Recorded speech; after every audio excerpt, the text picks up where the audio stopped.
Hello दोस्तों, कैसे हैं आप सभी। आप सभी का मैं स्वागत करता हूं। सभी विद्यार्थी जुड़ जाइए, आप सभी का तहे दिल से स्वागत है। बज चुके हैं 11 और स्टार्ट करते हैं आज का सेशन मेंसुरेशन का पार्ट 2। और हम पढ़ने वाले हैं इस शानदार सेशन में बहुत कुछ नया और इंटरेस्टिंग। चलिए, अगर आप मेरे साथ पढ़ना चाहते हैं डिटेल में तो मेरा डिटेल कोर्स आपके लिए बहुत ही महत्वपूर्ण साबित होगा, चाहे वो किसी भी एग्जाम की आप प्रिपरेशन क्यों ना कर रहे हो। Like SSC, CET, bank, railway सभी के लिए है, लेकिन पढ़ना आपको ही पड़ेगा। ऐसा बिल्कुल भी नहीं होगा कि अगर आप उस कोर्स को ले लेते हैं तो ऐसे ही चमत्कार हो जाएगा कि आपके दिमाग में सारी चीजें अपने आप बैठ जाएंगी और ज्वाइन करते ही बैठ जाएंगी। ऐसा बिल्कुल भी नहीं होगा, ये बात ध्यान रखना। अगर आप इस बैच को ज्वाइन करते हो तो आपको अभी से ज्यादा मेहनत करनी पड़ेगी, लेकिन इतना मैं कह सकता हूं, अगर आपने ढंग से पढ़ाई कर ली तो आपकी गणित के जो कॉन्सेप्ट हैं इतने सॉलिड हो जाएंगे कि आपको हर क्वेश्चन का पहचान पता लग जाएगा कि यार इस क्वेश्चन में ये लगाना है और क्यों लगाना है। किसी और को भी बता सकते हो आप। चलिए, अगर हम आगे बात करें तो कैसे लेना है, गेट सब्सक्रिप्शन पर जाइएगा। एसएससी एग्जाम में 12 और 24 महीने का कोर्स ले लो। उसके बाद हैवे रेफरल कोड में साहिल 10 एज ए कोड लगा दो। जैसे ही साहिल 10 लगा के अप्लाई करोगे तो वैसे ही आपका जो कोड है वो अप्लाई हो जाएगा और आपको मिल जाएगा अधिकतम डिस्काउंट, जो कि इस महीने तक एंड तक रहने वाला है। ठीक है ना। तो साहिल 10 आपको कोड लगाना है जिससे कि आपको मैक्सिमम डिस्काउंट पाना है। आप बढ़िया तरीके से जुड़िए और अच्छी पढ़ाई करिए। अन्य किसी भी कैटेगरी में आप साहिल 10 कोड लगाकर मैक्सिमम 10% का डिस्काउंट पा सकते हैं, जो कि अनअकैडमी की फीस पर आपको मिलेगा। 8 फरवरी आज की तारीख है और आज catch the math number set number 42 चल रहा है। और आपको अगर एक प्रैक्टिस सेशन की जरूरत है तो यह एक परफेक्ट प्रैक्टिस सेशन है, जहां पर आप सभी एग्जाम की प्रैक्टिस को बखूबी कर सकते हैं और अपने आप को चेक कर सकते हैं कि भाई मैं काबिल हूं, मैं डेली डेली रिवाइज कर रहा हूं। अगर आपको रिवीजन में प्रॉब्लम है, अगर आपको कोई भी चैप्टर समझ में नहीं आता है या कोई चैप्टर के क्वेश्चन आप नहीं बना पा रहे हो, तो सबसे बढ़िया सेशन है कैच द मैथ, जहां पर आपको रेगुलर बेसिस पे मैं प्रैक्टिस करवा रहा हूं। और एक सेट लगाने से क्या होता है, हर चैप्टर का कुछ ना कुछ रिवाइज होता रहता है, तो फायदा ही फायदा है। तो आप जरूर ज्वाइन करें, ये फ्री सेशन है जिसका लिंक आपको कमेंट बॉक्स में मिल जाता है। साहिल 10 कोड लगाकर आप अनअकैडमी पर चलने वाली जितनी भी मेरी फ्री मॉक टेस्ट हैं और स्पेशल क्लासेस हैं वो देख सकते हैं। सर कैसे देखेंगे, आइए बताइए। तो अगर आप अनअकैडमी लर्निंग ऐप पर जाते हैं तो एसएससी एग्जाम के अंतर्गत ये मेरी स्पेशल क्लास आपकी चलती है। जैसे ही आप स्पेशल क्लास में जाएंगे तो मेरा नाम सर्च कर लेंगे साहिल खंडेलवाल। जैसे ही सर्च करेंगे मेरी प्रोफाइल आ जाएगी, उस प्रोफाइल को कर लेंगे फॉलो और इस पे कर देंगे मेरे नाम पे क्लिक। और नाम पे क्लिक करने पर मेरी प्रोफाइल खुल जाएगी। मेरी प्रोफाइल खुलने के बाद स्पेशल क्लासेस में जाकर सी ऑल पर चले जाना। सी ऑल पर चले जाओगे तो 8 PM वाली क्लास आपको देखनी है। ठीक है। कैच द मैथ में जाना है, फ्री प्लान के लिए साहिल 10 एज ए कोड लगा देना, आपको डिस्काउंट मिल जाएगा। ठीक है, या फिर फ्री प्लान के लिए एक्सेस मिल जाएगा। ठीक है। चलिए, और 12:30 बजे मैं एडवांस मैथ आपको पढ़ाने वाला हूं। और एडवांस मैथ में जो अभी हमारा चल रहा है वो ज्योमेट्री का पीवाईक्यू चल रहा है, और बढ़िया तरीके से पढ़ते रहिए। सबसे सटीक एनालिसिस के लिए आपको इस नंबर पर क्वेश्चन भेज देने हैं और मजा आएगा। फिर काफी क्वेश्चन का एनालिसिस करेंगे अगर आज पेपर है तो। स्टार्ट करते हैं। ट्राइंगल हम पढ़ रहे थे, हमने ट्राइंगल, इक्विलेटरल ट्राइंगल के बारे में पूरी जानकारी प्राप्त की। तो सबसे जरूरी चीज पूछना चाहता हूं आपसे, इक्विलेटरल ट्राइंगल यानी कि समबाहु त्रिभुज। तो किसी भी समबाहु त्रिभुज की एरिया और हाइट का अनुपात कितना होगा, बताएं। किसी भी समबाहु त्रिभुज की एरिया और हाइट का अनुपात क्या होने वाला है, जल्दी से मुझे बताएं।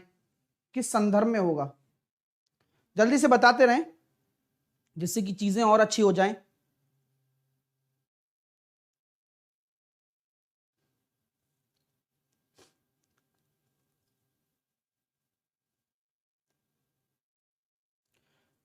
तो सर काफी इंटरेस्टिंग है। आइए देखिए, आपको मैं ये कहना चाहूंगा कि इक्विलेटरल ट्राइंगल का जो एरिया होता है, तो सर एरिया को आप कैसे लिखोगे, √3a² / 4। और अगर हाइट को लिखना चाहते हो तो किसे लिखोगे, √3a/2। और अगर आप इसको काटा पीटी कर लोगे तो फाइनली निकल कर आएगा a/2। यानी कि अगर डायरेक्टली अगर आपसे संबंध पूछा जाए, डायरेक्ट कुछ भी दे रहे हो आंसर, कुछ भी, मतलब किसी का सही आंसर ही नहीं बैठ पा रहा है, बताओ क्या दुविधा है, बताओ। अरे भाई कॉन्सेप्ट तो समझो ना, मैंने एरिया और हाइट का रेशो पूछा है तुमसे, और कोई 1:1 बता रहा है, कोई 2:1 बता रहा है, भाई ऐसा किसने बोला तुमसे? आप सिंपली इसको सॉल्व करो ना। एरिया की जगह √3a² / 4 रखो और हाइट की जगह √3a/2 रखो, सॉल्व करो, a/2 आंसर आएगा। ठीक है भाई, साइड भी तो होगी ना कोई, तो यहां जो ए है ये आपकी क्या है, समबाहु त्रिभुज की भुजा है, साइड है।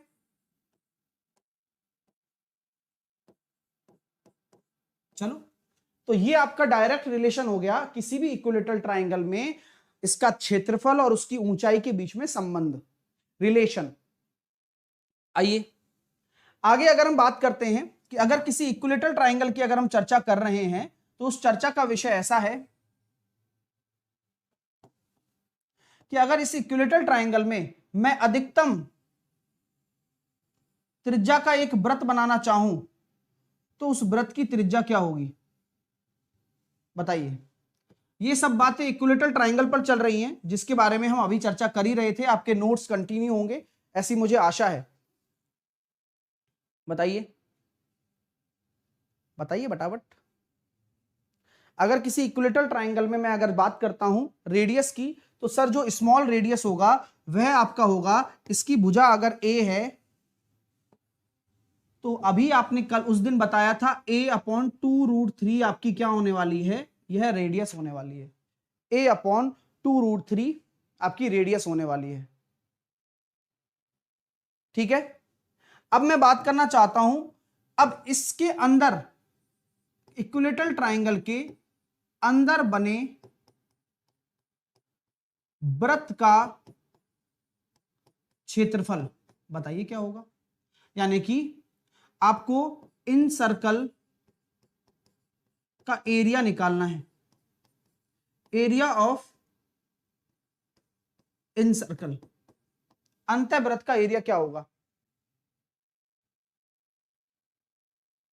अच्छा, बाल कटवा लिए पूछ रहे हो या बता रहे हो, तो बताओ पहले, कि मतलब मेरे को पता नहीं है या फिर तुम्हें पता है, तुम पूछ रहे हो मेरे से कटवा लिए, फिर मैं कहूंगा हाँ, फिर तुम्हें लगेगा हाँ लग तो रहा है। तो बात क्या है, मतलब कोई इशू ही नहीं है, जब जो चीज दिख रही है प्रत्यक्ष है वो तो अब इस खामोखा के क्वेश्चंस के चक्कर में आप चीजों को समझ नहीं पाएंगे फिर, है ना, तो ध्यान दें समझने पर। तो अंदर वाले वृत्त, अंदर बने वृत्त का क्षेत्रफल क्या होगा, बताइए क्या होगा भाई। पाए छोटा r², भाई एरिया तो यही होता है, पाई की वैल्यू ये रही, आर की वैल्यू क्या रखोगे, a/2√3 का होल स्क्वायर, ये हो जाएगा आपका πa²/12। तो क्या हो जाएगा, πa²/12। क्लियर है, समझ में आ गई सब, कि अगर इसके अंदर बने, अगर मैं वृत्त का एरिया निकालना चाहूं, तो यह कितना हो जाएगा, πa²/12। बहुत कॉमन चीज है।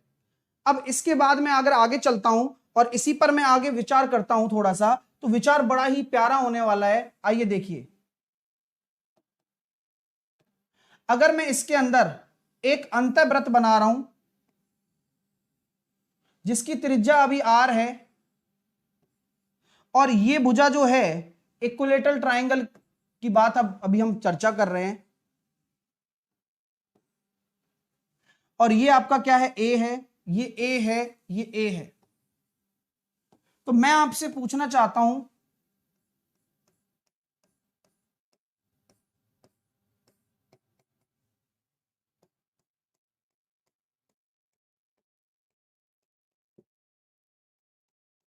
इस छायांकित भाग का क्षेत्रफल क्या होगा, बताइए।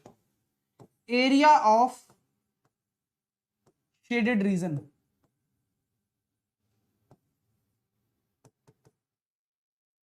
यानी कि छायांकित भाग का क्षेत्रफल क्या होगा, बताओ।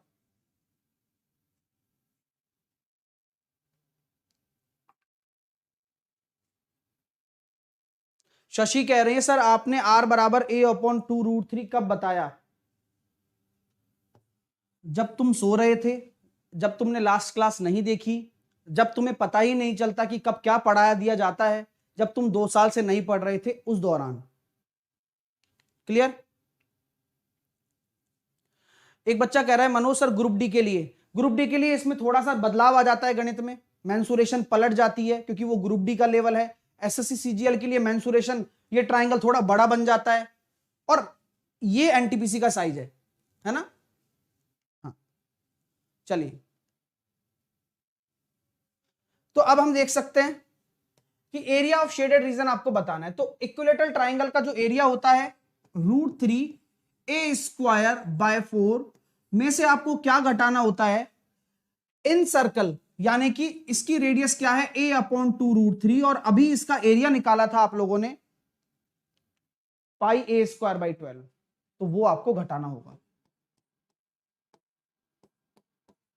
अगर आप इसमें से a²/12 बाहर लेना चाहते हैं तो 3 का ऊपर नीचे गुणा करना है,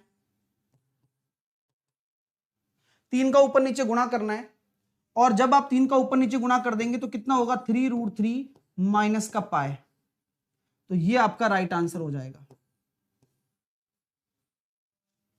3√3 माइनस का पाए। ठीक है, तो एरिया ऑफ शेडेड रीजन आपने निकाल के दिखा दिया। क्लियर है? चलिए, तो यहां तक आपको समझ में आ रहा है कि भाई हम इन सर्कल पर कितने तरह के क्वेश्चन बना सकते हैं अगर कोई इक्विलेटरल ट्राइंगल में प्लेस्ड है। तो ये बहुत ही प्यारा कॉन्सेप्ट है जिसके बारे में आप चर्चा कर रहे हैं और जान रहे हैं। चलिए, अगर हम बात करते हैं एनटीपी साइज के हिसाब से आउटर सर्किल की,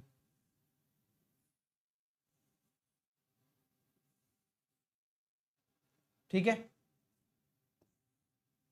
तो अगर मैंने ये सेंटर माना तो इसमें तो सब सेम ही रहता है, और अगर मैं इस तरह का एक ट्राइंगल मान रहा हूं वो भी इक्विलेटरल ट्राइंगल है, लेकिन अब जो रेडियस कंसीडर होगी इस केंद्र से इसके वर्टेक्स तक होगी, यानी कि ये ए है, ये बी है, ये सी है, तो आप मुझे बताइए आउटर रेडियस क्या हो जाने वाली है?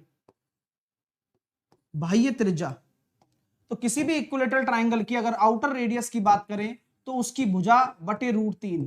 हां, हम ये जरूर कह सकते हैं कि R/R का जो रेशो होता है वो 2:1 होता है केवल और केवल इक्विलेटरल ट्राइंगल में। तो यहां से आपकी जो निकल कर आ गई रेडियस, वह कितनी निकल कर आ गई? a/√3। क्लियर? तो अगर मैं इसका एरिया निकालना चाहूं तो क्षेत्रफल क्या होगा? एरिया ऑफ सर्कम सर्किल, परिवृत्त का एरिया। ये जो त्रिज्या है ये क्या है? परित्रिज्या, सर्कम रेडियस।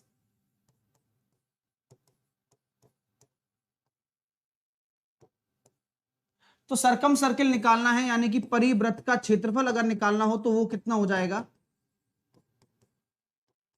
चलिए, तो सर वही सेम कॉन्सेप्ट आप फॉलो करेंगे यहां पर, πr² और r की वैल्यू a/√3 यहां आप रख दोगे, का स्क्वायर कर दोगे तो πa²/3। तो यहां से दो कॉन्सेप्ट निकल कर आते हैं कि जब अगर किसी भी समबाहु त्रिभुज में अगर उनकी त्रिज्याओं का अनुपात 2:1 है तो उनके क्षेत्रफलों का अनुपात क्या हो जाएगा? परिवृत्त और अंतःवृत्त के क्षेत्रफल का अनुपात हो जाएगा 4:1, जो कि दिख भी रहा है। ये πa²/3 है और ये πa²/12 था। अनुपात निकालेंगे तो वही 4:1 होता है, और ये उस वजह से भी सत्य है कि त्रिज्या जो है एरिया में R² के प्रोपोर्शन में होती है। ठीक है, चलिए, तो यहां तक आपको क्लियर हो गया। अब मैं आपसे इसी में भी वही कॉन्सेप्ट पूछना चाहूंगा, एरिया ऑफ शेडेड पोर्शन।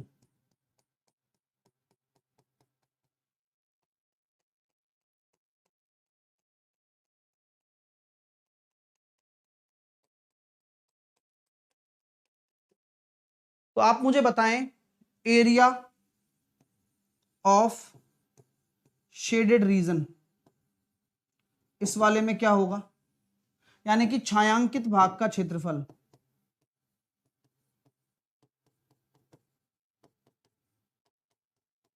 क्या हो जाएगा भाई, पाई आर स्क्वायर, जो कि इसकी रेडियस होने वाली है, जो कि कितनी होगी, ये आपके सामने पूरा मतलब √3a²/4 इक्वलेटर। अब ये बड़ा है, पता है ना, वो वाला बड़ा है, क्योंकि इस बड़े में ये अंदर त्रिभुज स्थित है, तो वो आपका बड़ा होगा। अब अंदर वाले में ये ट्राइंगल बड़ा था, तो अब सर्कल बड़ा है, और उसके अंदर ये एरिया आपको माइनस करना है, जो कि इक्वलेटरल ट्राइंगल का है, √3a²/4। तो ये आपका हो जाएगा राइट आंसर। ठीक है, √3a²/4। समझ में आ रहा है ना। इसमें से सर्कल में से क्यों माइनस किया, इसको फील करिए।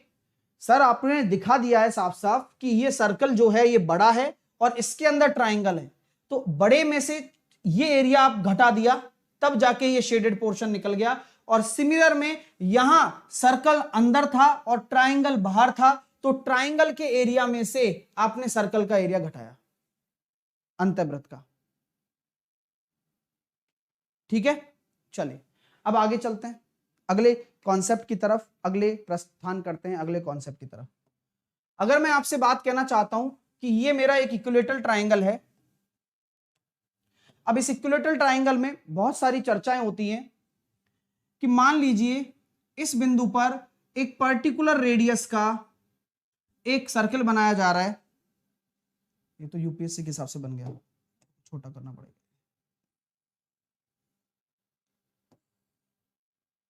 ठीक है, अरे ओरे देख लो, ये क्या हालत हो गई। सही है, अब ठीक है भाई, डर गया था मैं तो देखिए, अगर इस तरह का कोई आपके सामने सर्कल बन जाता है, मतलब अगर यहां आपके शीर्ष हैं और ये इक्विलेटरल ट्राइंगल की हम बात कर रहे हैं, हमेशा से इक्विलेटरल ट्राइंगल की हम बात कर रहे हैं। ठीक है, तो अगर मैं कहूं कि तीनों वृत्त बनाए जाते हैं और एक दूसरे को स्पर्श करते हैं, तो आपको क्या निकालना है, तो उन वृत्तों की आपको रेडियस भी दे रखी जाती है, जैसे कि मैंने इस तरह से आपका एक ट्राइंगल बना दिया।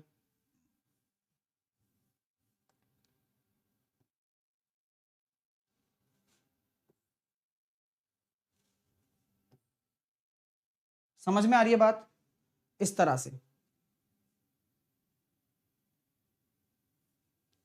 चलिए, तो अगर मैं आपसे कहता हूं कि भाई ये आपका एक इक्विलेटरल ट्राइंगल है, ए बी एंड सी, और ये आपकी रेडियस है आर और आर, आर और आर, आर और आर, तो बताइए आप मुझे कि इस वाले रीजन का एरिया क्या होगा।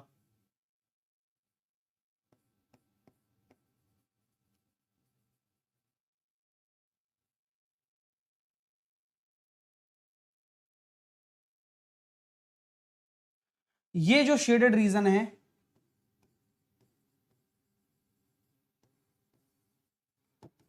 इसका एरिया क्या होगा। ध्यान रखना, ये शेडेड रीजन ऐसा बोला जा सकता है कि तीन वृत्त एक दूसरे से टच हो, तो उनसे बने हुए एक शेडेड रीजन का एरिया बताएं।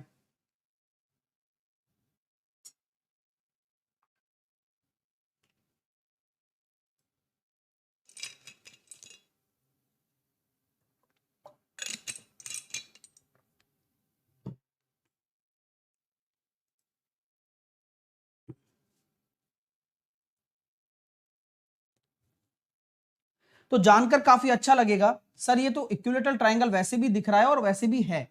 मैंने कहा ठीक है, थोड़ा समझिएगा, क्योंकि दिमाग लगाना बेहद आवश्यक है, उसके बिना आप इन चीजों को समझ नहीं पाएंगे। आइए, कि इस अगर शेडेड रीजन की बात करें, छायांकित भाग की बात करें, तो मुझे भी समझ में आ रहा है और आपको भी समझ में आ रहा है कि इस इक्विलेटरल ट्राइंगल में से, सुनिएगा, एरिया ऑफ शेडेड रीजन, छायांकित भाग का क्षेत्रफल बराबर होगा एरिया ऑफ इक्विलेटरल ट्राइंगल का एरिया माइनस 3 गुणा 60 डिग्री के सेक्टर का एरिया, त्रिज्या खंड का एरिया, बोलिए 3 गुणा 60 डिग्री के त्रिज्या खंड का एरिया। तो जानकर काफी अच्छा लग रहा है कि सर इक्विलेटरल ट्राइंगल का एरिया तो पता लगा दूंगा, क्योंकि इक्विलेटरल ट्राइंगल की जो साइड है, side of an equilateral triangle यानी कि समबाहु त्रिभुज की भुजा, वह कितनी निकल कर आ रही है? 2a निकल कर आ रही है, या 2r, क्योंकि 2r ही है, r और r। लेकिन ध्यान से देखिए, मैं क्यों कह रहा हूं कि ये 60 डिग्री के सेक्टर हैं, क्योंकि समबाहु त्रिभुज का प्रत्येक कोण 60 डिग्री ही होता है। और आपको जानकर काफी अच्छा लगेगा कि अगर मैं इस सेक्टर की बात कर रहा हूं, ध्यान से गौर से देखिएगा, इन सेक्टर्स की बात कर रहा हूं मैं, इन सेक्टर्स की, एक ये हो गया, एक ये आपका त्रिज्या खंड हो गया, और एक ये आपका त्रिज्या खंड हो गया। ये 3 त्रिज्या खंड हो गए, ये 3 आपके सेक्टर आपको नजर आ रहे हैं। ये क्या बनाएंगे? अगर मैं इनको इस तरह से दिखाऊं तो क्या मैं कह सकता हूं कि यह एक अर्धवृत्त बना लेंगे, ऐसे अर्धवृत्त बना लेंगे जिनका 60-60 डिग्री का कोण है। भाई तभी तो 180 बनेगा रैखिक कोण युग्म के हिसाब से। अगर ये आपका सेंटर है, मैंने इन 3 हिस्सों को निकालकर यहां पर रख दिया, तो मैं ये कह सकता हूं कि सर 180 डिग्री बन रहा है और 360 का पूरा वृत्त होता है, यानी कि ये एक तरीके से अर्धवृत्त बन रहा है और हर किसी की त्रिज्या क्या है? r है। तो आपको कहीं कोई तकलीफ ही नहीं है, क्योंकि प्रत्येक बिंदु से अगर परिधि तक की दूरी समान हो तो समान रेडियस के 3 सर्किल को अगर मिला दिया जाए तो यह एक अर्धवृत्त बन गया। ठीक है, तो सिंपल सी बात है, क्या मैं कह सकता हूं आप लोगों से कि यहां पर अगर आपको समबाहु त्रिभुज का क्षेत्रफल पता है तो वह क्या हो जाएगा? √3 a की वैल्यू 2r का होल स्क्वायर बटे 4, क्योंकि a की वैल्यू भुजा 2r है तो a स्क्वायर बटे 4 होता है, माइनस क्या मैं कह सकता हूं? पाए r स्क्वायर बटे 2, क्योंकि ये 3 गुणा 60 डिग्री का मतलब 180 डिग्री हो गया, यानी कि ये एक सेमी सर्कल हो गया, और सेमी सर्कल का एरिया क्या होगा? जिसकी रेडियस r है, पाई r स्क्वायर बटे 2। तो ये आपका इस बीच वाले शेडेड रीजन का एरिया निकल कर आ गया।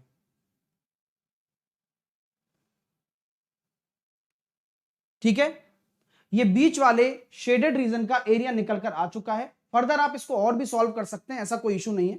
अगर मैं सॉल्व करके और भी लिख दूं तो वो भी हो जाएगा। कैसे करेंगे? मैंने √3 को लिखा, ये 4r स्क्वायर है तो √3 केवल r स्क्वायर बचेगा, क्योंकि 4 से 4 कट जाएगा, माइनस पाए r स्क्वायर बटे 2, और मैं r स्क्वायर अगर कॉमन ले लूं तो ये आंसर आएगा √3 माइनस पाए बाय 2, जो कि यही आंसर है। r स्क्वायर बराबर √3 माइनस पाई बाय 2। आप इसे कभी रट नहीं सकते हो। सबसे अच्छी बात यह है कि आप इसे कभी रट नहीं सकते हो इस चीज को कि यार मैं रट लूंगा हो जाएगा, नहीं, दिमाग लगाना ही पड़ेगा, सॉल्व करना ही पड़ेगा, तब जाके उत्तर आएगा। क्लियर? चलिए, और जिनके ये पल्ले नहीं पड़ रहा है, जिनके ये समझ में नहीं आ रहा है, तो हो सकता है अभी आप लगातार नहीं पढ़ रहे हो, कारण कई सारे हो सकते हैं, दिमाग भी ना हो, दिमाग कहीं और चल रहा हो, बहुत सारे रीजन हो सकते हैं, या किसी और अध्यापक की पढ़ाई समझ में आती हो, तो उनसे मैं कभी कंपैरिजन नहीं कर रहा हूं, क्योंकि इतना अच्छा पढ़ाने के बाद भी अगर आपको ना समझ में आए तो ये आपका ही फॉल्ट है, उस फॉल्ट को जरा ठीक कर लें। अब हम आगे बात करते हैं राइट एंगल ट्राइंगल के ऊपर चर्चा करते हैं। आइए, तो right angle triangle, right angle triangle सबसे क्या खास बात है उसके बारे में विस्तृत चर्चा करने वाले हैं। राइट एंगल ट्राइंगल को क्या कहा जाता है? समकोण त्रिभुज। यह सबसे अच्छा त्रिभुज है जो क्या डिसाइड करता है? पाइथागोरस। यह पाइथागोरस को ही प्रूफ करता है, इसलिए a square plus B square बराबर सी स्क्वायर दिखाता है। यहां सी आपकी लार्जेस्ट साइड होगी, आपकी सी क्या होगी, लार्जेस्ट साइड होगी, हमेशा होगी। तो अगर सर इस तरह का, अगर ये राइट एंगल ट्राइंगल इस तरह का नियम दिखाता है तो यहां ट्रिपलेट का भी रोल होगा, बिल्कुल होगा। तो ट्रिपलेट्स जानना बेहद आवश्यक, क्योंकि आधी से ज्यादा गणित पेपर में इन्हीं से ही सॉल्व होती है। तो क्यों ना इस बात पे ट्रिपलेट्स को लिखा दिया जाए, और इतनी बार लिखाने का उद्देश्य भी यही रहता है मेरा कि यार ना चाहते हुए भी बच्चा यूं कहता है कैसे रटूं कैसे रटूं कैसे याद करूं, तो मत कर याद भाई, लेकिन रेगुलर अगर क्लास देखेगा ना तो मतलब गधे को भी याद हो जाएगा। चलिए, तो कैसे करेंगे डियर, अगर हम कहते हैं कि ये आधार है, अगर हम कहते हैं कि ये आधार है यानी कि ये बेस है, और ये आपका क्या है, परपेंडिकुलर है यानी कि लंब है, और आपका ये क्या है, हाइपोटेनस है यानी कि कर्ण है। तभी तो मैंने बोला कि एक सबसे बड़ी भुजा होती है। यहां मैं इसको सी लिख देता हूं जिससे कि आप कंफ्यूज भी ना हो, वैसे कोई फर्क नहीं पड़ता है, वो तो दिमाग वाले की बात है बस। ठीक है, चलिए, तो ट्रिपलेट फटाफट से लिख लेते हैं। ये स्टार्ट होती है कहानी 3 4 5 से, 3 4 5 के बाद 6 8 10, 6 8 10 के बाद 9 12 15।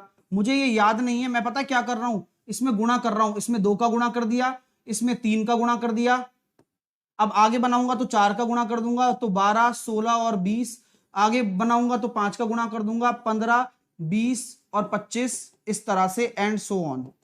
तो ये तो आपके 3 4 5 से बनने वाले एक वो ट्रिपलेट्स होते हैं जिनके बारे में आपको जानकारी होना अनिवार्य है। ठीक है, चलिए, अब इसके अलावा क्या है देखिए, 5 12 13, 8 15 17, 9 40 41, 20 21 29, 7 24 25, 11 60 61, 12 35 37। तो ये सब क्या हैं, आपके ट्रिपलेट्स हैं जो आपके बहुत काम आने वाले हैं, और पेपर में हर बार इन्हीं में से पूछा जाता है। हाँ, हो सकता है कि आपको आधा करके भी दे दे, जैसे कि कभी कभार क्या होता है बच्चे को कंफ्यूज करने के लिए वो क्या करता है एग्जामिनर, जैसे कि मैंने 9 40 41 को चुना, तो मैंने 9 की जगह यहां क्या रख दिया, 4.5 रख दिया, क्योंकि कैलकुलेशन बढ़ जाती है ना, क्योंकि पाइथागोरस लगाने में पसीने निकल जाएंगे। और 41 की जगह मैंने क्या रख दिया, 20.5 रख दिया। तो आपसे पूछ लिया जाता है कि ये क्या होगा। तो आपको जब भी कोई पॉइंट मिले, जैसे कि दशमलव मिल गया, तो आप इसको पूर्णांक बनाओ, चाहे आपको किसी भी चीज का गुणा करना पड़े दोनों में, क्योंकि उसी पर्टिकुलर रेशो में ये रहते हैं। ठीक है, तो यहां पर हम ये कह सकते हैं क्या, यूनिवर्सल ट्रिपलेट कितने होते हैं अनुराग, यूनिवर्सल नहीं कहते, प्रिमिटिव और नॉन प्रिमिटिव होते हैं, और ट्रिपलेट की कहानी अथाह है, अनंत है। तो जो इंपॉर्टेंट है, जो एग्जामिनर भी सोच सकता है, हम भी सोच सकते हैं, वो आपको सब बता दिया जा रहा है, और वो इतना ही सोच सकता है, जैसे कि 4.5 दे दिया, 20.5 दे दिया। अब आपका ये ज्ञान है कि आप इसको डबल करके देखो कि यार ये 9 बन रहा है और ये 41 बन रहा है, अच्छा, तो यानी कि ये 40 होगा, यानी कि ये 20 होगा, क्योंकि एक्चुअल में तो 20 ही आएगा, लेकिन 9 और 41 से 2 से गुणा करने पर आपको पता चल गया कि हाँ ये 20 होगा। ठीक है, तो ये पता चलने वाली बात भी आनी चाहिए कि भाई पता कैसे चलेगा, बोले ऐसे चलेगा पता। क्लियर है, चलिए, अब चलते हैं राइट एंगल ट्राइंगल पर, थोड़ी सी चर्चा का विषय आगे बढ़ाते हैं। तो राइट एंगल ट्राइंगल के बारे में जो हम चर्चा कर रहे थे, यहां पर हमने बोला कि ये ए है, ये बी है, ये सी है, ये आपका आधार है, और ये आपकी ऊंचाई है, और ये आपका कर्ण है। तो सबसे बड़ी बात मैं आपसे कहना चाहता हूं कि मुझे बताइए इस राइट एंगल ट्राइंगल का एरिया क्या होगा। तो सर ये तो सिंपल है, 1/2 आधार इंटू ऊंचाई होता है, इसमें कोई संशय नहीं है, कोई डाउट नहीं है। पहली चीज यहां पे आपको क्लियर हो गई राइट एंगल ट्राइंगल के बारे में, पाइथागोरस हमने बता दिया है, चलिएगा, क्लियर है।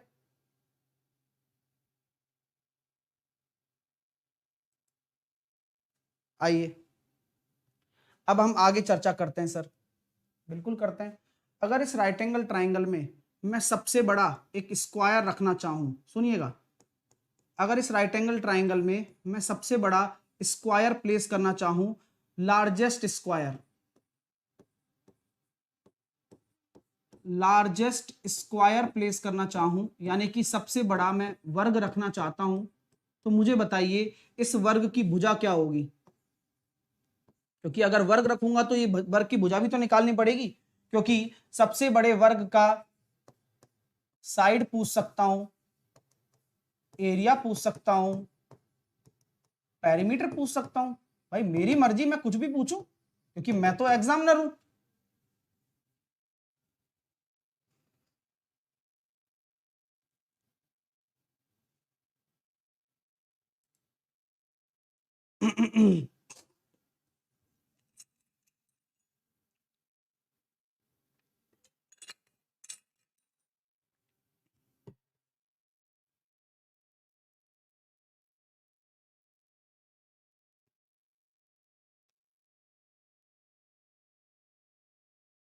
चलिए सर, काफी कॉमन चीज है। अभी हम आपको 5 सेकंड के अंदर अंदर इस चीज के बारे में क्लियर भी करेंगे कि भाई कैसा क्यों होता है, कारण क्या है। ठीक है, आइए समझते हैं कि जो अगर ये साइड होगी ना, तो आपकी जो साइड ऑफ ए स्क्वायर होगी वो किसके बराबर होती है? ध्यान से सुन लीजिए, साइड ऑफ ए स्क्वायर आपकी जो बराबर होती है वो बेस इंटू हाइट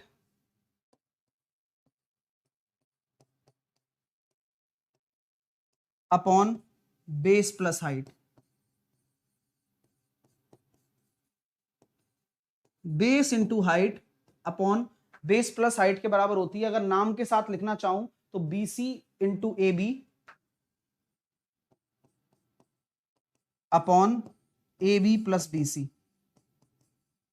ये चीज UPSC, CAT, JET, GMAT, railway, SSC सभी के लेवल पर पूछी जा सकती है कि आपकी आधार के सापेक्ष में, आधार के सापेक्ष में बने हुए स्क्वायर का ही क्षेत्रफल अधिकतम होता है।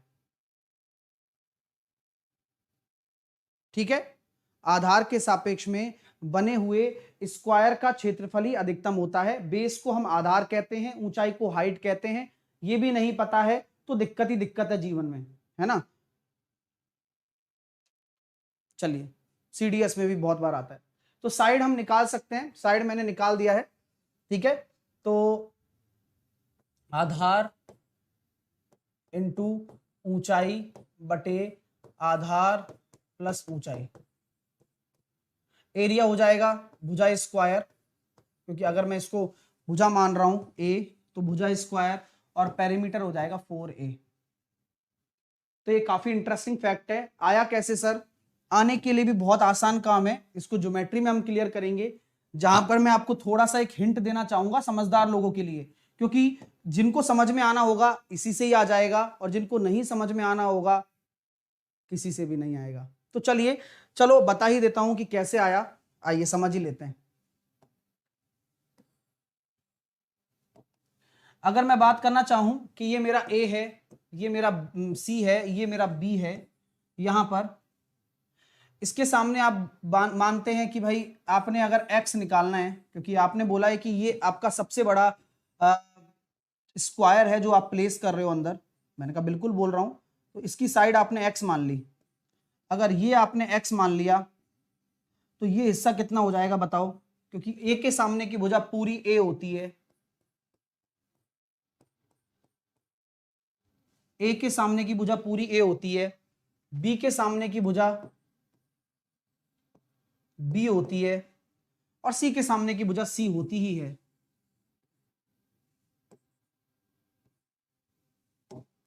तो जब भी आप चर्चा कर रहे हैं, जब भी आप चीजों को समझ रहे हैं, ठीक है, तो ये कितना हो जाएगा सर? ये A माइनस एक्स हो जाएगा। ये कितना हो जाएगा? ये B माइनस एक्स हो जाएगा। आइए, आप जानते हैं कि अगर ये आपका एक ट्राइंगल का थीटा एंगल मैंने मान लिया, तो ये एंगल भी थीटा होगा, कारण दो समांतर भुजाओं की, दो समांतर भुजाएं हैं ना, ये दोनों आपस में पैरेलल ही होंगी।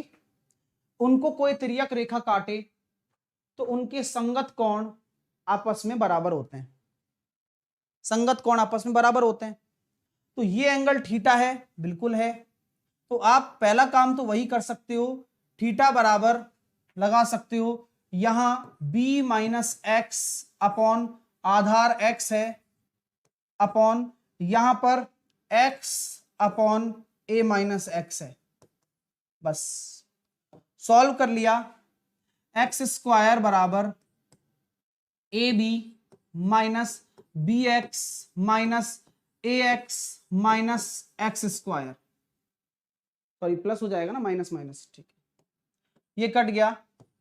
तो यहां पर आ गया a प्लस बी एक्स बराबर ए बी, तो x की वैल्यू निकल कर आ गई A B upon A plus B. तो वही चीज तो मैंने बताई है जहां c का कोई भी काम नहीं है। हाँ चलिए, शशि कह रहे हैं, शशि जब से क्लास स्टार्ट हुई है तुम्हारे डाउट ही खत्म नहीं हो रहे, ना मेंसुरेशन समझ में आ सकता है ऐसे, क्योंकि जब जो चैप्टर चल रहा होता है कई विद्यार्थियों के दिमाग में क्या होता है, अपनी ही गणित चल रही होती है, ये हो जाए, ऐसा हो जाना चाहिए था, मेरे को तो वो ही नहीं आता, ये तो मैं चलो देख रहा हूं, बस देखने से हो जाएगा, ये भी हाथ से निकलता जा रहा है। तो तुम्हारा कभी कुछ हो ही नहीं पाएगा अगर आप इस चीज को नहीं समझोगे। समय से पहले मैं आपको गाइड कर रहा हूं, इसको आप गाइडेंस समझिएगा, क्योंकि आपके दिमाग में अभी भी कुछ अलग ही दुनिया चल रही है जिसमें आप फंसे हुए हो। जो इतनी बेहतरीन क्लास चल रही है उसे फिर बर्बाद कर रहे हो, और इतना समय आपके पास होगा नहीं कि आप दोबारा पढ़ो। फिर आप कहोगे मास्टर ने ही खराब पढ़ाया था, मैं तो क्लास में मौजूद था, है ना। मैं तो, अब एक बच्चा कह रहा है हिंदी में लिखो, अब इसमें हिंदी क्या होगी भाई, एक्स को तो एक्स ही लिखूंगा, ये तो प्रूफ है पूरा, इसमें हिंदी इंग्लिश का क्या काम है। ठीक है, तो ये आपका प्रूफ हो गया कि भाई सबसे बड़ी भुजा निकल कर आ गई A B upon A plus B, जो ए आपका आधार था, बी आपकी ऊंचाई थी।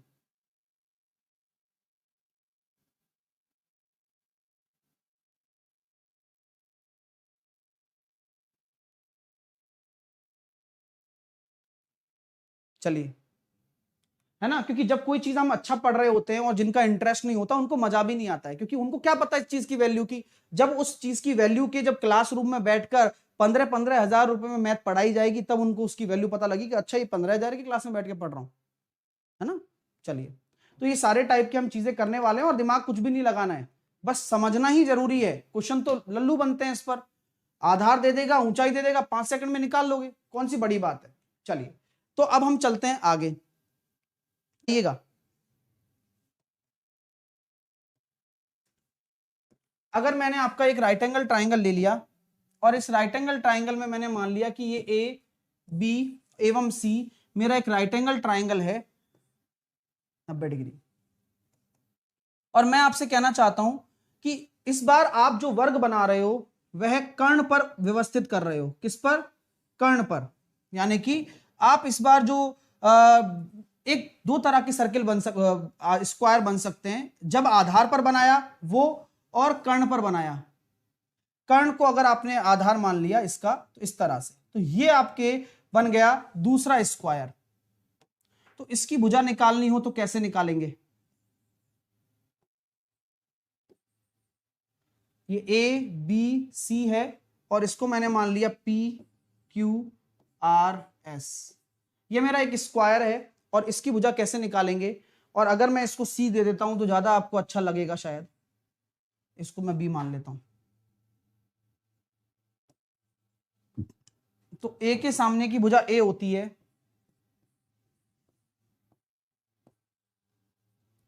बी के सामने की भुजा बी होती है, ए के सामने की भुजा ए होती है, बी के सामने की भुजा बी होती है। ठीक है, तो यहां पर आपके सामने सबसे जो इसकी भुजा निकलेगी, जहां पर आपके हाइपोटेनस पर अगर एक स्क्वायर को प्लेस किया जाए तो वह साइड क्या होगी, उसे जानते हैं तीनों भुजाओं का गुणनफल A B and C upon तीनों भुजाओं का गुणनफल आधार का स्क्वायर लंब का स्क्वायर, सुनिएगा आराम से, आधार का स्क्वायर लंब का स्क्वायर, क्योंकि सारा रिलेशन आधार और लंब में ही होगा, प्लस ए बी।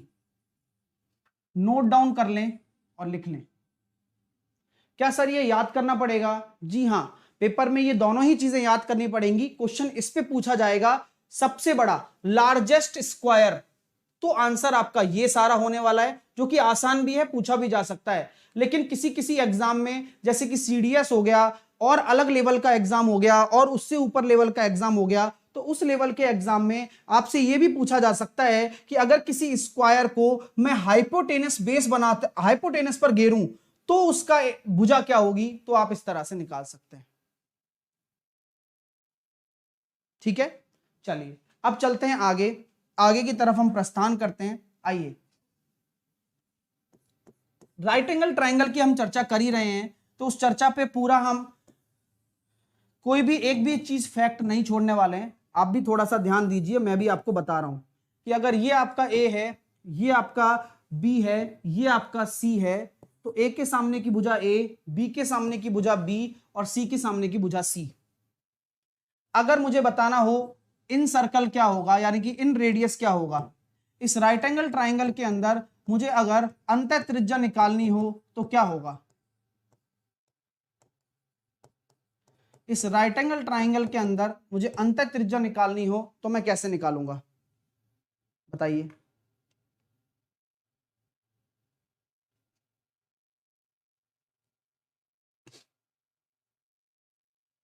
चलिए,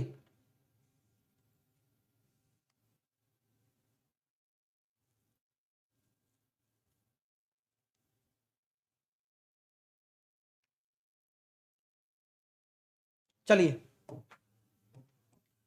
ए प्लस बी माइनस सी अपॉन 2। एक तो ये होता है आधार प्लस लंब माइनस कर्ण बटे 2, या फिर universal formula del upon S. Del यहां पर एरिया है, जो कि मैंने कल भी बताया था, और एस बराबर आपका सेमी पेरीमीटर, अर्ध परिमाप।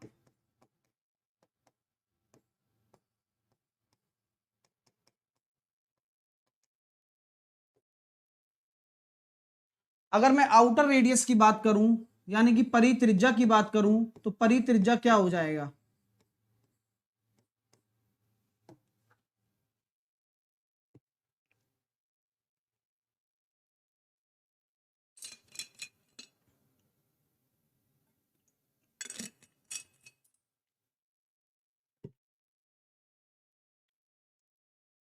तो जो परित्रिज्या होगी वो हमेशा आपके कर्ण का आधा होगी, यानी कि हाइपोटेनियस का आधा होगी।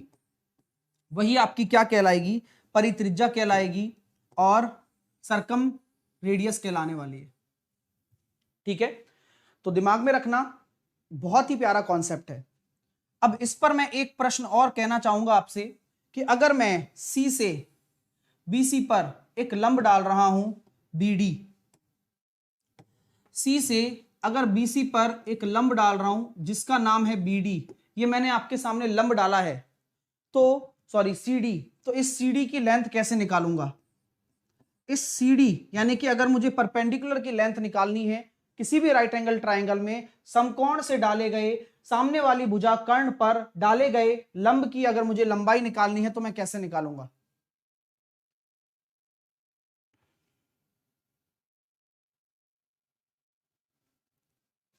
इसको हम एबीसी अपॉन 4 डेल्टा भी बोल सकते हैं, यूनिवर्सल फॉर्मूला है ना।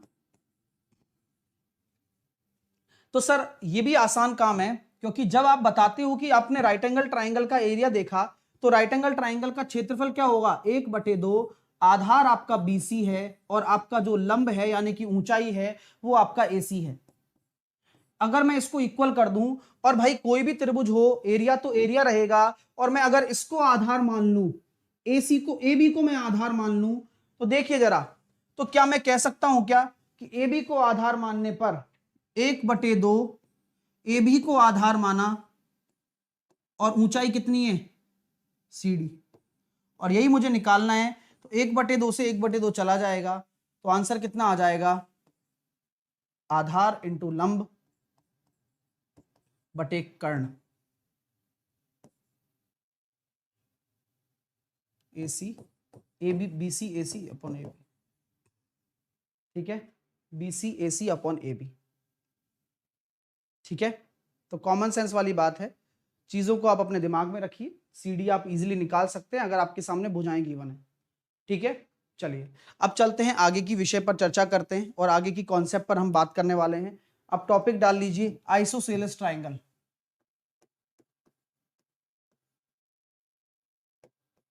आइसोसेलेस ट्राइंगल अच्छा ट्राइंगल है, नाम से पता लग रहा होगा, समद्विबाहु त्रिभुज। एक ऐसा त्रिभुज जो आपको सबसे कम देखने को मिलता है, या फिर आप इसको देखना ही नहीं चाहते हो। क्यों? पता नहीं क्यों, लेकिन काफी अच्छा है कि आपका जो एक ट्राइंगल है एबीसी, यह एक आइसोसेलेस ट्राइंगल है जिसकी दो भुजाएं हमेशा बराबर होंगी और तीसरी भुजा बराबर नहीं होगी। यानी कि अगर मैं इसको अगर मैं ए मान रहा हूं तो ये आपकी समान भुजाएं हो गई और बी आपकी असमान भुजा हो गई। तो यहां दो साइड हमेशा इक्वल होती हैं।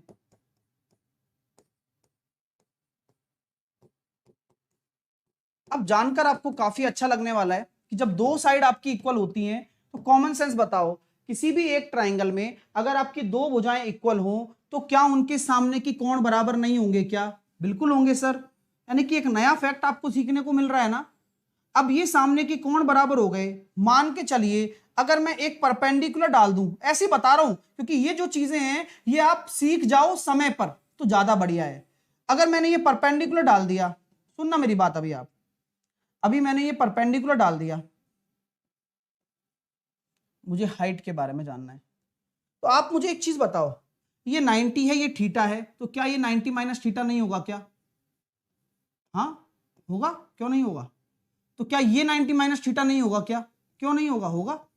तो कहने का मतलब क्या है, किसी भी आइसोसेलेस ट्राइंगल में, है ना, आपका जो लंब है कोण समद्विभाजक का काम करता है। मजा आ गया?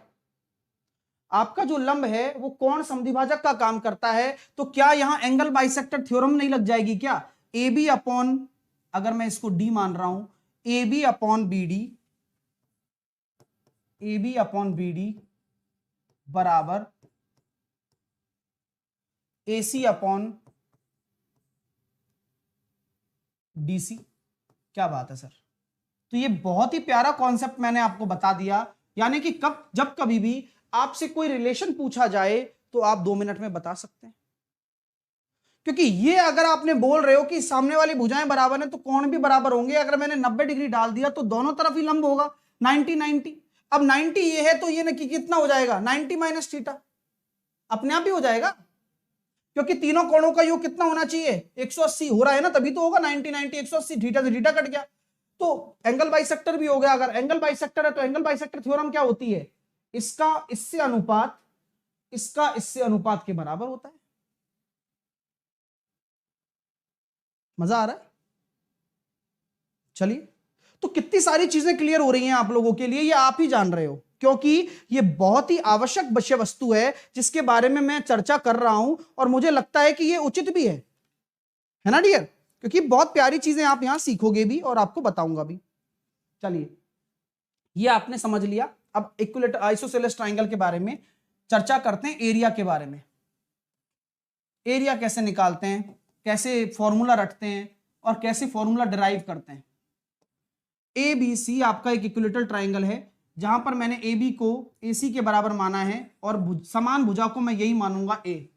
तो मैं हमेशा एक नोटेशन लिख देता हूं, इक्वल साइड को आप क्या मान लें, ए मान लें, और अनइक्वल साइड, क्योंकि असमान भुजा भी तो होगी, वो होगी बी। तो इक्वल साइड को आपने ए मान लिया। 90 माइनस क्यू कैसे होगा सर? आप सॉल्व करना नहीं जानते हो डियर, इसी वजह से आपको नहीं पता लग रहा है ना। आप एक बार ट्राई करिए, आप अपना दिमाग लगाइए। अगर नहीं लगा सकते हो तो कोई बात नहीं है, क्योंकि जब तक आप नहीं लगाओगे तब तक आप खुद नहीं सीख पाओगे। अभी मैं बता दूंगा 90 माइनस थीटा ऐसे होता है, अभी मैंने बताया भी था, लेकिन कोशिश करो कि त्रिभुज के तीनों कोण 180 होने चाहिए। अगर मैं इसको x मान लूं तो इन दोनों का योग 180 के बराबर करूं। अच्छा, तो 90, 180 में से ये 90 जाएगा तो 90 और माइनस थीटा, तो ऐसे आएगा ये। लेकिन दिमाग लगाना आपको ही पड़ेगा, कोशिश आपको ही करनी पड़ेगी, तब जाके आप एक मुकाम तक पहुंच पाएंगे। और जिनसे लाइक नहीं हो रहा है, शायद आप पसंद नहीं कर रहे होंगे, वो बात अलग है, लेकिन बस बढ़िया पढ़िए और लाइक भी जरूर करिएगा, क्योंकि अच्छा लगता है सारी चीजें जब आपको कंटेंट दिया जा रहा है तो आप बेहतरीन पढ़ सकते हैं। तो अभी मैं जस्ट चर्चा भी तो कर ही रहा था इस बारे में आपसे कि अगर मैं लंब डाल दूं, ओहो लंब डाल दिया सर आपने, तो अगर वो चीज आपको ना पता हो तो कभी आप जिंदगी में ना कर पाओ एरिया निकालना। तो इसकी हाइट क्या है वो पता नहीं, लेकिन क्या मैं कह सकता हूं कि ये जो BD होगा ये B/2 होगा? हाँ या ना बोल दो। ये बराबर भागों में बट जाएगा, बटेगा नहीं बटेगा बताओ? ये बराबर भागों में बट जाएगा। चलिए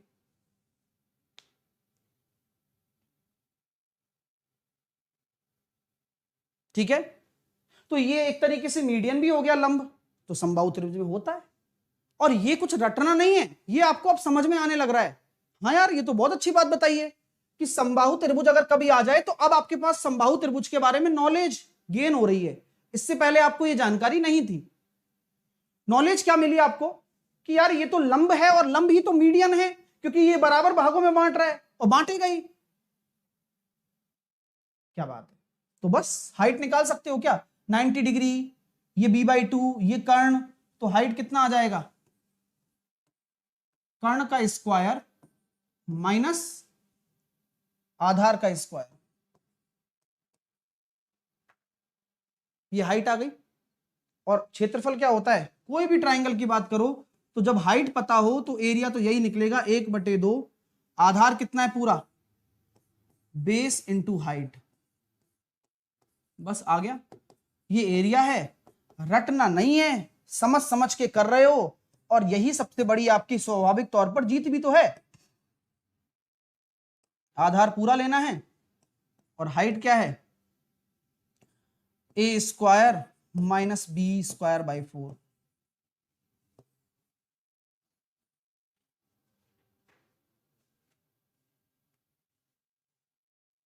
क्लियर हो रहा है? चीजें यहां तक समझ में आ गई?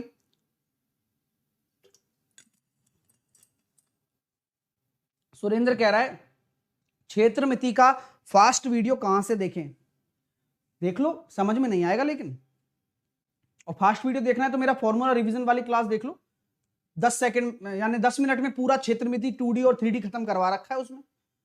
लेकिन क्वालिटी के लिए क्वालिटी पढ़नी पड़ेगी। और देखो, डिजर्व भी नहीं करते हो आप यार, जो जिनको पढ़ने में मजा नहीं आ रहा है, आप डिजर्व भी नहीं करते हो। रियलिटी बता रहा हूं, इस कंटेंट को आप डिजर्व नहीं करते हो। जो लोग समझ में नहीं आ रहा, जो लोग ऐसे सोच रहे हैं कि क्या हो रहा है, नहीं करते हो, एक्चुअल बात है। तभी तो आपको कोई भी जो टीचर 5 मिनट की वीडियो बनाता है, 10 मिनट की वीडियो बनाता है, वो पसंद आते हैं अक्सर आपको। मेरा कोई भी लेक्चर आपको ऐसा नहीं मिलेगा 11 बजे वाली क्लास में जो 1 घंटे 1.5 घंटे से कम हो, और वो भी लगातार। सोचो कि ट्राइंगल कोई 2 घंटे में पढ़ा सकता है क्या? और अभी तो बहुत कुछ बाकी है, अभी तो क्वेश्चन कराने बाकी है। कोई नहीं पढ़ा सकता ट्राइंगल 2 घंटे में, लेकिन मैं पढ़ा रहा हूं आपको 2 घंटे में। और सोचो कि कितना कुछ ये जिंदगी में नहीं सीखा होगा, ये प्रूफ नहीं पता होगा, ये ट्रिपलेट्स, ये सारी चीजें एक साथ एक जगह एक नोट्स में मिलना बहुत बड़ी बात है। चलिए, लेकिन कोई जरूरत नहीं है, जो आवश्यक है उसके लिए है ये सब। तो आगे हम चलते हैं, और ये हमने डिस्कस कर लिया। तो इक्विलेटरल ट्राइंगल इतना ही है, ज्यादा कोई खास इसमें चर्चा भी नहीं की गई है। और इसके बारे में अगर पेरीमीटर की बात करें तो कितना होगा, इक्विलेटरल ट्राइंगल का परिमाप की बात करें तो कितना होगा?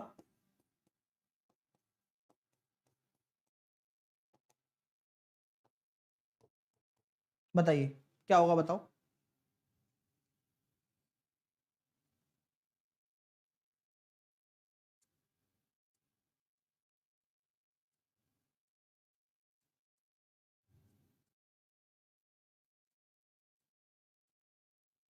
तो क्या हम ये कह सकते हैं क्या पर, तो 2A प्लस B,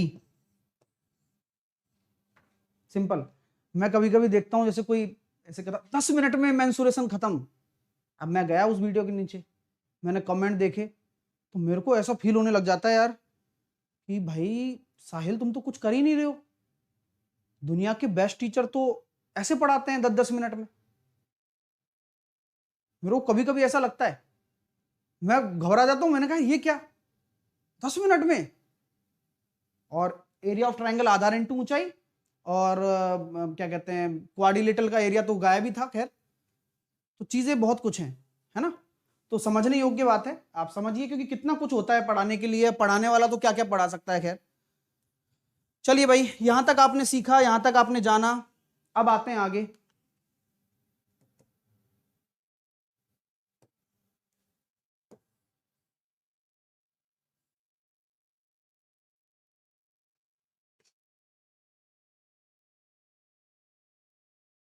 ढंग से नहीं बना है ना।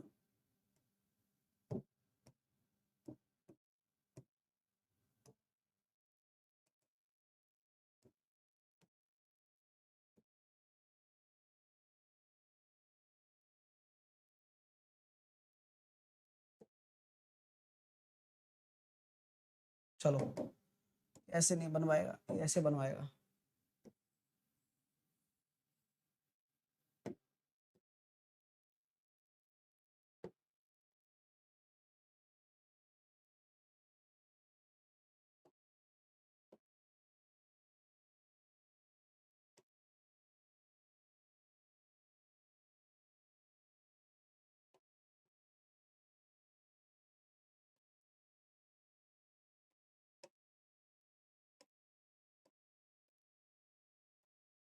चलिए,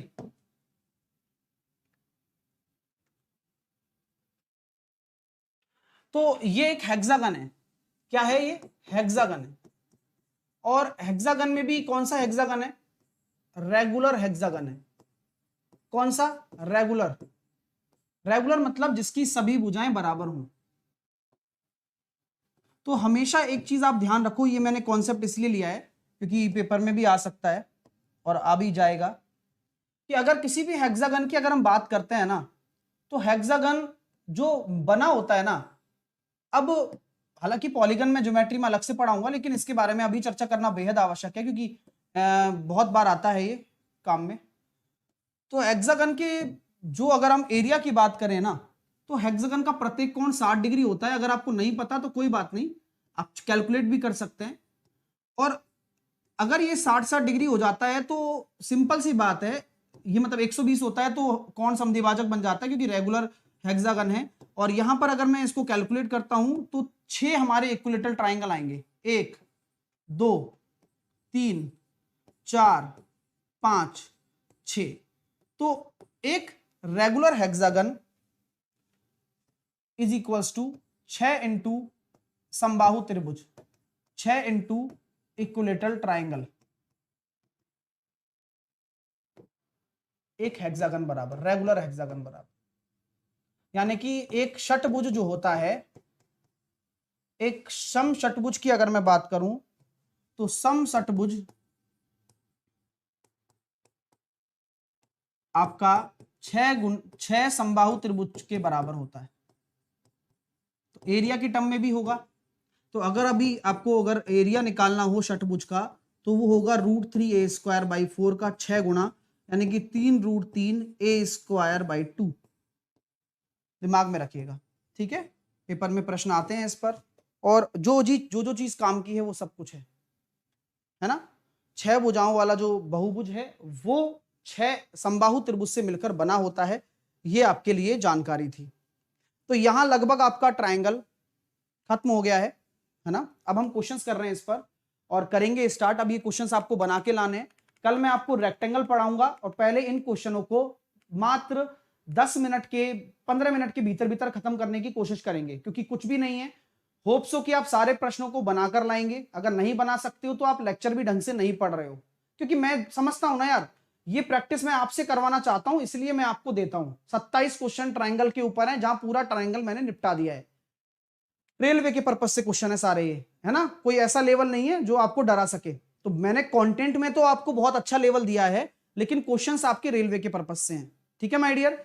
साथ के साथ में ये मैं कल आपको रेक्टेंगल पढ़ाऊंगा, जिसके मैंने क्वेश्चन हालांकि डाल दिए हैं, लेकिन फिर भी हम इनको डिस्कस करेंगे कल। पूरा रेक्टेंगल खत्म करने वाले हैं, रेक्टेंगल से रिलेटेड जितने भी ऊंचाई, लंबाई, चौड़ाई सब कुछ खत्म करने वाले हैं। तो जो भी सेशन को लाइक नहीं कर पा रहा है उससे मैं एक कोशिश चाहूंगा कि भाई थोड़ी सी एक बार कोशिश करके देखो, क्या पता आज आपसे लाइक हो जाए या हमेशा लाइक हो जाए। तो सेशन को लाइक जरूर करें। 12:30 बजे मैं ज्योमेट्री कराने वाला हूं आप लोगों को, तो ज्योमेट्री में आपसे मैं मिलूंगा। साथ के साथ में आप अपने अगर पेपर देकर आ रहे हैं तो क्वेश्चन इस नंबर पर शेयर जरूर करें। साथ के साथ में आपको कैच द मैथ जरूर देखना है, जो कि आपके लिए काफी उपयोगी साबित होगा 8 PM पर। Catch the math daily regular basis पे प्रैक्टिस के तौर पर देखते रहिए 8 PM पर, क्योंकि इससे बाहर ना तो कुछ गया है ना जाएगा। कैच द मैथ आपके पेपर में बहुत रोल निभाएगा। लिंक आपको इसका कमेंट बॉक्स में मिल जाएगा, ठीक है, लिंक कमेंट बॉक्स में मिल जाएगा। साहिल 10 आपको कोड लगाकर वहां पर जुड़ना है। कैच द मैथ में कैसे देख सकते हैं मैं बता देता हूं। अनअकैडमी लर्निंग ऐप पर जाएं, SSC एग्जाम पर जाएं, स्पेशल क्लासेस पर जाएं, मेरा नाम सर्च कर लें, मुझे कर लें फॉलो, और फॉलो करने के बाद में सिंपल सा प्रोसीजर है, स्पेशल क्लास पर जाकर सी ऑल पर चले जाना। 8 PM वाली क्लास को कंटिन्यू देखते रहना, क्योंकि रात को भी होगी और बढ़िया चीजें हम सीखने वाले हैं आज भी। साहिल 10 कोड लगाकर अनलॉक हो जाएगा मेरा कोई भी वीडियो आप देखना चाहें। अगर आप मेरे साथ कंप्लीट प्रिपरेशन करना चाहते हैं तो बस मेरे साथ पढ़ो मेरे फाउंडेशन बैच में। इससे बेटर कंटेंट आपको और भी मिलने वाला है, क्योंकि पढ़ने से मिलेगा। अच्छा पढ़ने के लिए मेहनत करनी जरूरी है। जो मेहनत कर सकता है वो मेरे साथ जुड़कर पढ़ाई शुरू कर दे, क्योंकि ये जो बैच है ये आपके सभी एग्जाम के काम आने वाले हैं। और आपको ना केवल मैथ मिलेगी, आपको सभी सब्जेक्ट मिलने वाली हैं।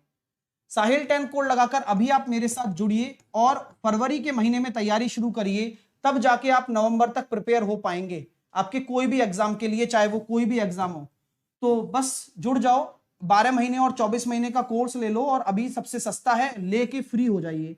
साहिल 10 आपको कोड लगाना है, बिना किसी गैप के लगाना है। कैसे देंगे? SSC एग्जाम में मेरा कोर्स मिलेगा, गेट सब्सक्रिप्शन पर जाना है, और भी बहुत सारे एजुकेटर मिलेंगे, 200 से ज्यादा एजुकेटर हैं। 12 और 24 महीने का लेकर साहिल 10 एज ए कोड लगाकर आप जुड़ सकते हैं, ठीक है।